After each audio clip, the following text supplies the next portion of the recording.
बिस्मिल्लाहिर्रहमानिर्रहीम। आज का जो टॉपिक है वो फर्स्ट ईयर केमिस्ट्री का है और जो टॉपिक हम कवर करेंगे उसमें राउंडिंग ऑफ डेटा है, साइंटिफिक नोटेशन है, किस तरीके से इसके रूल्स रेगुलेशंस को इस्तेमाल करते हुए जो प्रॉब्लम्स हैं, जो एग्जांपल्स हमारे बुक के अंदर दी गई हैं उसको किस तरीके से सॉल्व किया जाता है।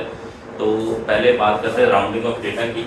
और राउंडिंग ऑफ डेटा करते की हैं बेसिकली हमारे पास जब कोई नंबर्स आपके बहुत ज़्यादा बड़े होते हैं और उनको कैलकुलेट करना इतना ज़्यादा आसान नहीं होता, तो उस सिचुएशन के अंदर हम क्या करते हैं कि कुछ वैल्यू को प्रिसाइज करते हैं राउंडिंग ऑफ डेटा के रूल्स को इस्तेमाल करते हुए।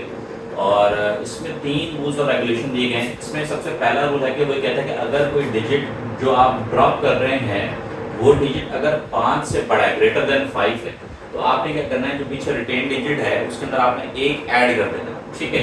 दूसरा जो रूल है वो कहता है कि अगर जो डिजिट आप ड्रॉप कर रहे हैं वो 5 से छोटा है, तो इस कंडीशन के अंदर आपने सिंपली उस डिजिट को ड्रॉप कर देना। जैसे आपके पास 4 है, 3 है, 2 है, ठीक है, या 1 है, अगर वो डिजिट है और वो आप उसको ड्रॉप करना चाह रहे हैं, ठीक है, और उसको कन्वर्ट करना चाह रहे हैं किसी सिग्निफिकेंट फिगर के अंदर, 2 या 3 सिग्निफिकेंट फिगर के अंदर, तो और जो डिजिट आप ड्रॉप कर रहे हैं वो डिजिट आपका 5 से छोटा है, तो सिंपल आपने क्या करना है, उस डिजिट को ड्रॉप करना है और कुछ भी चेंज नहीं करना। तीसरा रूल है कि अगर जो डिजिट आप ड्रॉप कर रहे हैं वो एग्जैक्टली 5 है, ठीक है। पहले 2 रूल के अंदर था कि अगर जो डिजिट आप ड्रॉप करें वो 5 से बड़ा हो, तो इस कंडीशन के अंदर आपने पिछले डिजिट के अंदर एक ऐड कर देना, ठीक है। और अगर इन केस आपके पास जो डिजिट ड्रॉप करें वो लेस देन 5 हो, 5 से छोटा हो, ठीक है, तो आपने क्या करना है, उसमें कुछ भी चेंज नहीं करना है, सिंपली आपने उस डिजिट को ड्रॉप कर देना।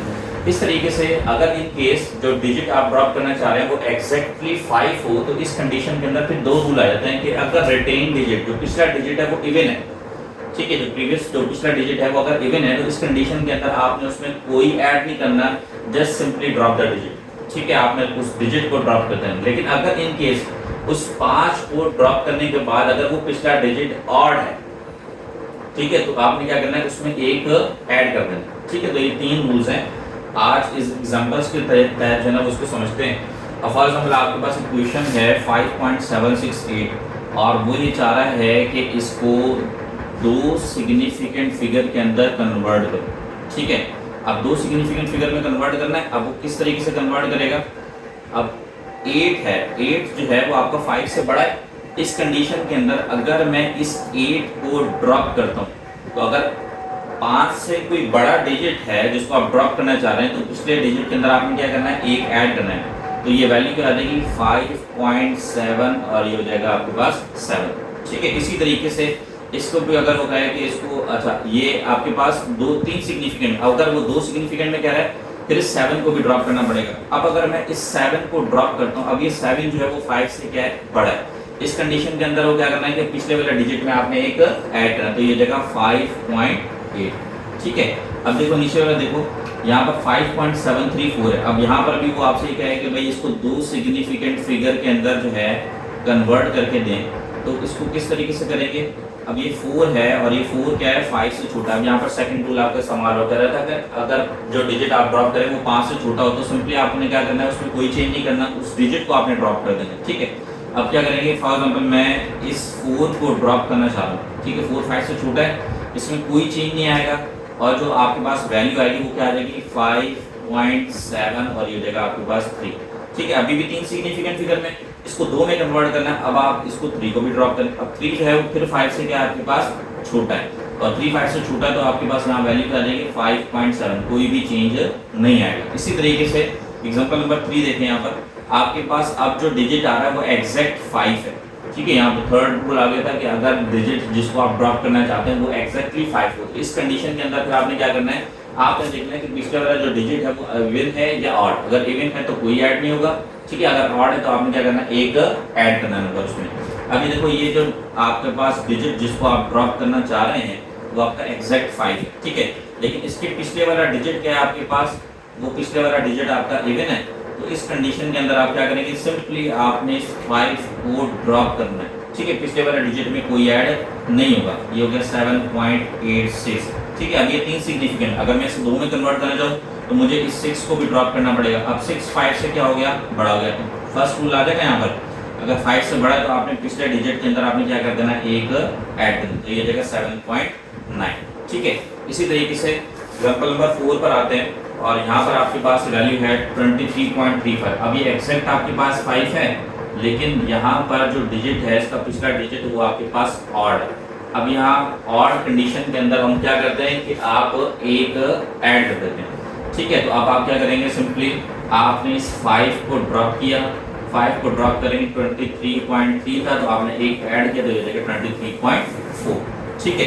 ये आपका 3 सिग्निफिकेंट फिगर में कन्वर्ट होगा। इसी तरीके से एग्जांपल नंबर 5 देखें, ये वैल्यू आपको दी गई और वो आपसे कह रहा है कि भाई इसको 3 सिग्निफिकेंट फिगर के अंदर आप कन्वर्ट करके दें, ठीक है।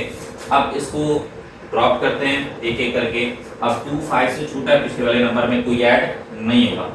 अब 8 5 से क्या है, बड़ा है, तो आप क्या करेंगे, पिछले वाले नंबर में एक ऐड कर दें। तो नीचे आपके पास क्या आ जाएगा 72.356 के बाद क्या हो जाएगा, ये आपके पास 7, ठीक है। अब 7 5 से क्या है, फिर बड़ा है। अब 7 5 से बड़ा है तो पिछले वाले नंबर में फिर एक ऐड कर दो, ये जाएगा 72.35 की जगह पे आ जाएगा आपके पास 6। अब 6 5 से फिर बड़ा है, तो आप क्या करेंगे, इसको सिंपली ड्रॉप करेंगे और पिछले वाले नंबर में एक ऐड करिएगा 72.4, ठीक है। अब इसके बाद नीचे वाला क्वेश्चन नंबर 6 देखते हैं। यहाँ पर आपके पास वैल्यू है, इसको भी वो कहे कि अगर इन केस इसको भी आप 3 सिग्निफिकेंट फिगर के अंदर कन्वर्ट करके दें, ठीक है। तो आप क्या करेंगे, सिंपली इस 8 को ड्रॉप करके, 8 5 से बड़ा है तो पिछले वाले नंबर में एक ऐड हो जाएगा, तो जाएगा 32.5329 और ये जगह आपके पास 7 7 5 से फिर बड़ा है, इसको सिंपली ड्रॉप करेंगे 32.532 और ये 9 की जगह आ जाएगा आपके पास 10। अभी 10 पूरा एक डिजिट है, 10 5 से फिर आपके पास बड़ा है, इस 10 को अगर आप ड्रॉप करते हैं तो पिछले वाले नंबर में आपके पास भी एक ऐड हो जाएगा, तो ये जगह 32.53 और ये जगह 3, ठीक है। इसके बाद 3 5 से क्या आपके पास छोटा है, इस 3 को अगर मैं ड्रॉप करता हूँ तो पिछले वाले नंबर में कोई ऐड नहीं होगा क्योंकि 5 से छोटा है, तो 33.53। फिर 3 को ड्रॉप करेंगे तो पिछले वाले नंबर में कोई ऐड नहीं होगा, सेम आपका 32.53 आपका 3 सिग्निफिकेंट फिगर के अंदर वैल्यू आपकी क्या होगी, कन्वर्ट होगी। इसी तरीके से अगर आपके पास एक और क्वेश्चन है, क्वेश्चन नंबर 7, यहाँ पर आपके पास 2 है, वो 5 से छोटा है, पिछले वाले नंबर में कोई ऐड नहीं होगा। 4 5 से छोटा है, पिछले वाले नंबर में कोई ऐड नहीं होगा। 3 5 से छोटा है, पिछले वाले नंबर में कोई ऐड नहीं होगा। अब यहाँ पर आपके पास एग्जैक्ट 5 आ गया, ठीक है। अब 5 के पिछले वाले नंबर आपके पास क्या इवन है, इवन है तो भी कोई ऐड नहीं होगा। यहाँ पे जो रूल हमने पढ़ा था ना कि अगर जो डिजिट आप एग्जैक्टली 5 ड्रॉप करें तो अगर पिछला डिजिट इवन है तो आपने क्या करना है, सिंपली ड्रॉप द डिजिट, ठीक है। तो मैंने डिजिट को ड्रॉप कर दिया, पिछले नंबर में कोई ऐड नहीं। अब 2 5 से फिर क्या है आपके पास, छोटा है, कोई ऐड नहीं होगा। 3 5 से फिर क्या है, छोटा है, कोई ऐड नहीं होगा, तो ये आ जाएगा 32.5, ठीक है। तो ये 3 सिग्निफिकेंट फिगर के अंदर आपके पास कन्वर्ट होगा। क्लियर हो गया अंदर बात। तो यहाँ पर ये राउंडिंग ऑफ डेटा के रूल्स कंप्लीट हो जाते हैं एग्जांपल्स के साथ। अब बात करते हैं साइंटिफिक नोटेशंस पे। और साइंटिफिक नोटेशंस बेसिकली इस्तेमाल भी करते हैं ये अगर कोई वैल्यू बहुत ज़्यादा बड़ी है और बहुत ज़्यादा छोटी है, जिसको कैलकुलेट करना एक्यूरेटली और उसके रिजल्ट जो है वो अचीव करना बहुत ज़्यादा मुश्किल होता है, तो वहाँ पर हम क्या करते हैं, उन वैल्यूज़ को प्रिसाइज भी करते हैं और उन वैल्यूज़ में कन्वर्ट करते हैं ताकि उसके रिजल्ट जो है वो आपके पास एक्यूरेट आए। तो एक तो एक्यूरेसी को बेहतर बनाता है और दूसरा जो एरर्स की पॉसिबिलिटीज़ है उसको कम करता है। इससे हम साइंटिफिक नोटेशंस कहते हैं। और साइंटिफिक नोटेशंस में हम बहुत छोटी वैल्यू भी इस्तेमाल करते हैं, बहुत बड़ी वैल्यू भी इस्तेमाल करते हैं।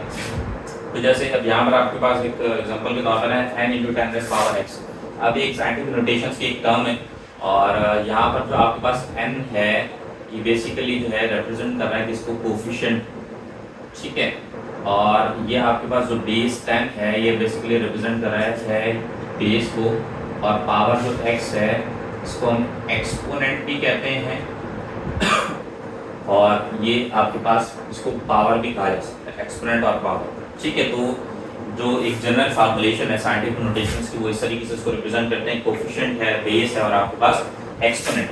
अब ये फॉर एग्जांपल आपके पास 2 वैल्यूज हैं और इन 2 वैल्यूज को मल्टीप्लाई करना है, तो इसमें एक तो ये कि टाइम बहुत ज़्यादा कंज्यूम होगा, दूसरा ये हो सकता है कि कहीं पर हमारे पास पॉइंट्स के अंदर वैल्यूज है वो बहुत ज़्यादा चेंज हो जाए। इसलिए उन एरर्स को ख़त्म करने के लिए, रिड्यूस करने के लिए जो है हम क्या करते हैं, इन वैल्यूज़ को कोफिशिएंट साइंटिफिक नोटेशंस की मदद से जो है प्रिसाइज करते हैं और एरर्स की पॉसिबिलिटी को रिड्यूस करते हैं। अब फॉर एग्जांपल अब आपके पास यहाँ पर एक डेसिमल पॉइंट है, ठीक है, और आप चाह रहे हैं कि इस डेसिमल पॉइंट को उठाकर 3 के बाद लेकर आया जाए, ठीक है। तो फिर आप क्या होगा कि क्योंकि आप क्या कर रहे हैं कि लेफ्ट साइड से उठाकर इसको राइट साइड की तरफ लेकर आ रहे हैं डेसिमल पॉइंट को, तो जितने भी डिजिट ये क्रॉस करके जाएगा डेसिमल पॉइंट, उतनी पावर जो है वो किसके अंदर आ जाएगी, माइनस के अंदर आ जाएगी। ठीक है, अब ये वैल्यू क्या आ जाएगी आपके पास 3.15, ठीक है, इंटू 10 रेस्ट पावर। अब कितनी पावर आ जाएगी, कितने डिजिट क्रॉस किए, 1 2 3 4 डिजिट क्रॉस किए, तो 10 पावर यहाँ पर आपके पास क्या आ जाएगी, -4। ठीक है, इस तरीके से इसको वैल्यू लिख देते हैं। इसी तरीके से आपके पास ये वैल्यू है और इसको प्रिसाइज करना है। अब देखो यहाँ पर कहीं भी नहीं डिजिट, तो इसका मतलब है कि डिजिट हमेशा कहाँ आता है, आपके लास्ट में राइट से होती है। ठीक है, अब इसको उठाकर आप 1 के बाद लेकर आना चाह रहे हैं, तो ये लेगा 1.0, ठीक है, इंटू 10 रेस्ट पावर, कितने डिजिट क्रॉस के, 1 2 3 4 5 6 डिजिट, तो आ जाएगा आपके पास 6। लेकिन चूंकि इसको राइट से लेफ्ट की तरफ लेकर आ रहे हैं, तो वैल्यू आपके पास किसमें आएगी, पॉजिटिव के अंदर। ठीक है, अगर लेफ्ट से राइट की तरफ लेकर जा रहे हैं तो वैल्यू किसमें आएगी, नेगेटिव। इसी तरीके से सेम यहाँ पर है आपके पास, अब यहाँ कहीं भी नहीं है डिजिट, तो इसका मतलब है कि डिजिट है आपके पास लास्ट में। अब आप चाह रहे हैं कि इसको डिजिट को इस 3 के बाद लेकर आए, तो ये जाएगा 3.15। ठीक है, इसको कैलकुलेट करना ज़्यादा आसान हो तो बनिस्बत इस बड़ी वैल्यू के, तो इंटू 10 रेस्ट पावर जितने डिजिट वो क्रॉस करके लेकर गए हैं, 1 2 3 4 5 6 डिजिट है, तो ये आपके पास आ जाएगी पावर 6। चूँकि आप राइट से इसको लेफ्ट की तरफ लेकर गए हैं, तो पावर आएगी आपके पास पॉजिटिव। इसी तरीके से आपके पास यहाँ भी वैल्यू आपके पास इसमें जो है पॉइंट जो है डेसिमल पॉइंट राइट साइड पर है, इसको आप फॉर एग्जांपल इस 10 के बाद लेकर आना चाह रहे हैं, तो ये जाएगा 10.0 इंटू 10 रेस्ट पावर जितने डिजिट क्रॉस के, 1 2 3 4 जाएगा +4।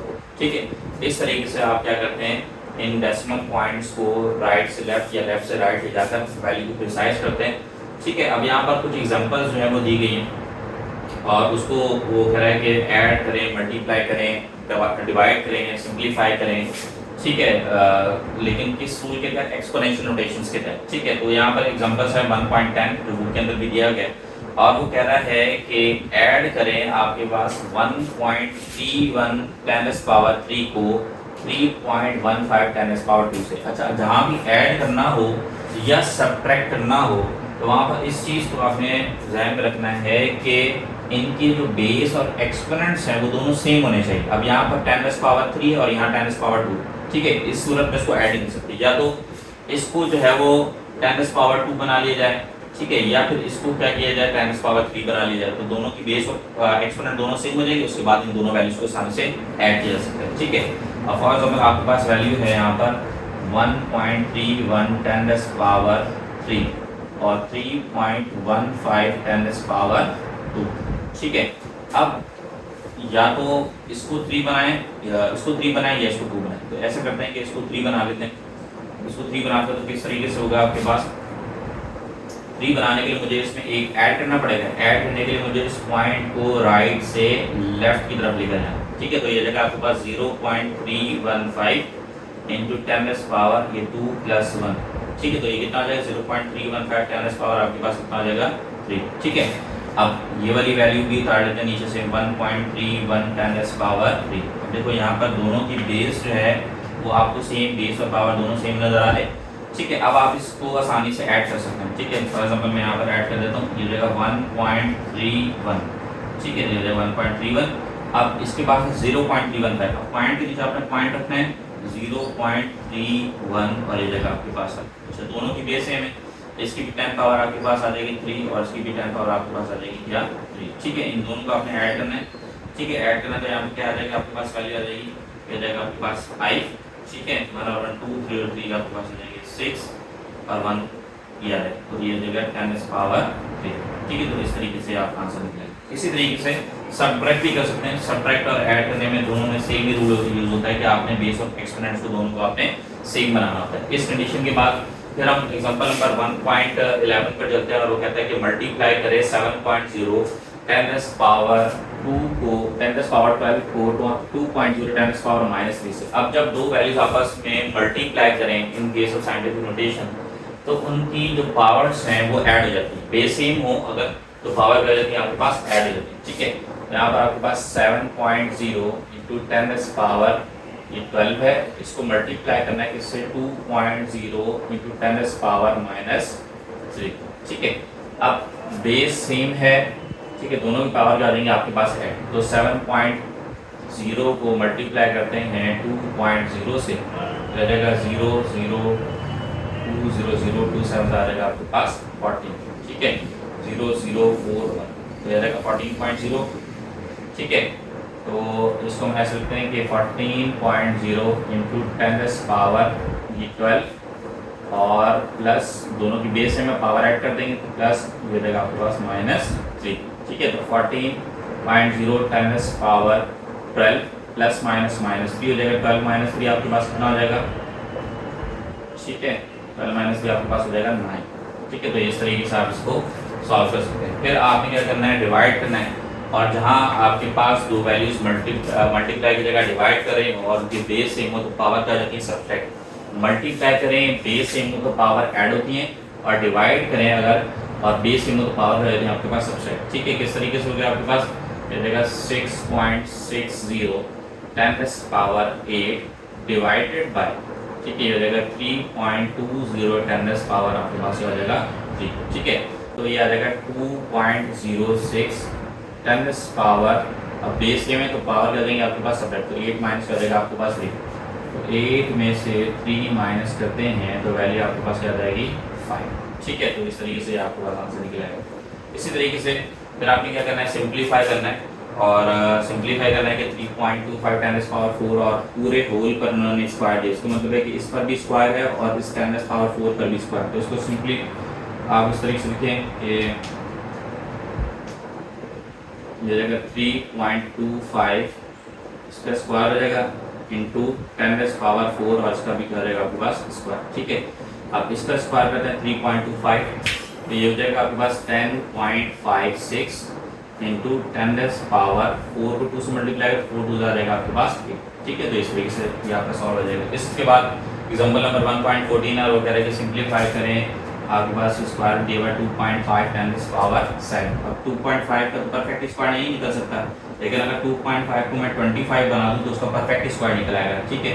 इसी तरीके से अगर 2.5 को 25 बनाना है तो क्या करना पड़ेगा, आपके पास इस पॉइंट को उठाकर आपको 5 के बाद लेकर जाना पड़ेगा, ठीक है। ये पॉइंट है, इसको 5 के बाद लेकर आना, तो ये जगह 25 इंटू 10 पावर 7।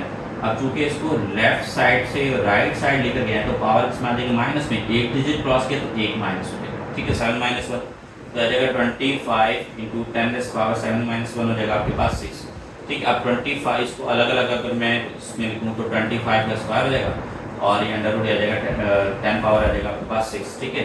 इसका परफेक्ट स्क्वायर आपके पास आ जाएगा 5, ठीक है। ये हो जाएगा इंटू 10 पावर 6 है, ठीक है। स्क्वायर रूट खत्म करेंगे तो पावर लेगा 12.2, ठीक है। इसको काटेंगे अगर तो 2 3 6 कट जाएगा, ये आपके पास 5 इंटू 10 पावर आ जाएगा आपके पास 3, ठीक है। तो यहाँ पर आपके पास साइंटिफिक नोटेशंस के जितने भी एग्जांपल्स थे बुक के अंदर वो सब कंप्लीट हो चुके हैं।